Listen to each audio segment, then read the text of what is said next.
best job that we can. The city has come a long way since 2010 with BART, and our success rate, keeping animals alive and giving them a forever home. And I think this is an opportunity for the city and the county to work collaboratively in order to meet a growing need in the land. Mayor, I want to ask about, go ahead, Mark. Okay. City is part of the Texas Municipal League. That was item 4. We talked about it a little bit in council. Yes. Could you give us an example of something that the league is working on that helps the city with its policies? Whether it's dealing with eminent domain issues, transportation, whether we're talking about transportation is very, very important. Even on related to pension issues, it's going to be before us in this upcoming legislative session. There are a number of building codes. There are a number of issues that we are working on: Texas water development, flooding, drainage, all of those issues. We pretty much will help to set the agenda for TML, Texas Municipal League, and they advocate on behalf of the member cities. We've been affiliated with TML for a long time, the city has. I think we can have a greater presence and influence on the policies that they advocate for. You know, we are the largest city within TML, so it's a useful tool, advocacy group to have operating on our own behalf.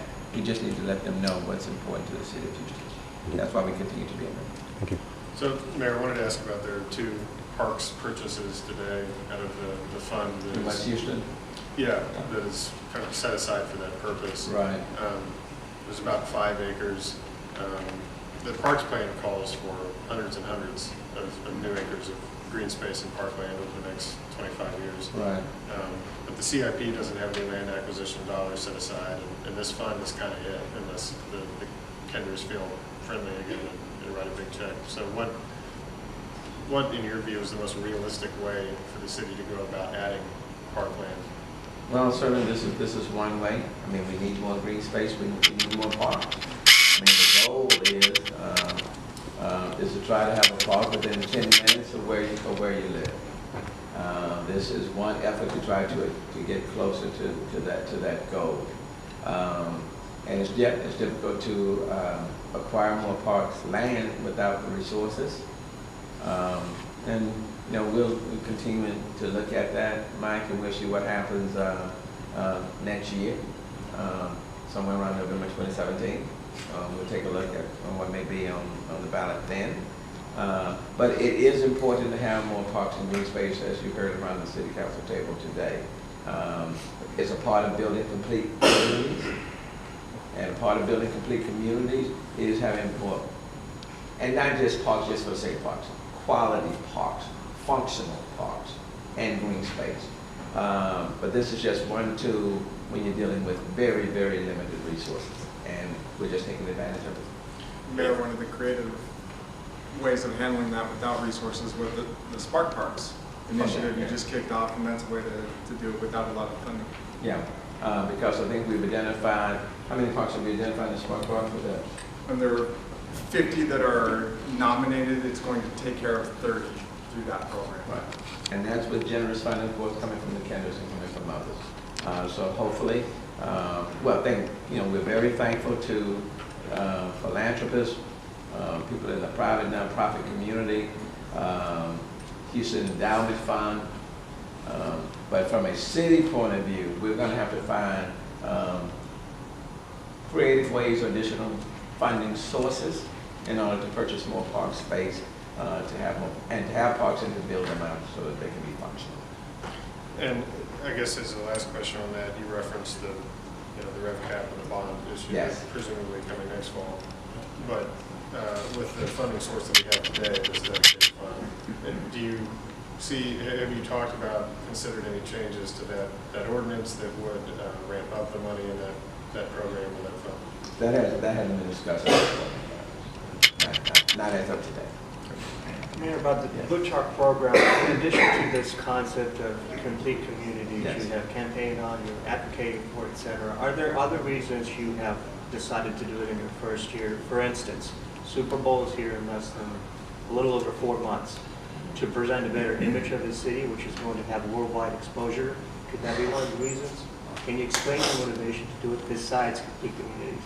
Well, let me just say to you, I still live in a community where there are blue tops. You all know I was born and raised and still reside in Acres Home. That's one of the areas where blue tops exist. I campaign on removing these blue tops off people's roofs. Has nothing to do with the Super Bowl. It has everything to do about people living at homes with roofs that were badly damaged, and in many cases from Hurricane Ike in 2008. And they still have blue tops on their roofs. It has everything to do about quality of life and providing people with a quality of life. And making sure that as city officials, that we are responsive to everyone's needs, regardless of where they live, regardless of their social economic status. And so it is an indictment on the city of Houston for people to be living in homes whose roofs were damaged from Hurricane Ike in 2008, and there's still blue tops on their roofs. I will give as much attention to the least as I will be as responsive to those who have a great deal more. That has absolutely nothing to do with the Super Bowl. It's about making sure that we don't have two cities in one, haves and have-nots, and not responding to those who, quite frankly, need our help the most. And we've already started the program of removing those blue tops. We're in the process of taking them another 30 or so homes. There are about 130 or so at this point that I think have potentially been identified. So we're going to do everything we can to remove as many blue tops off of these people's homes as quickly as possible. And yes, it does fall within building complete communities.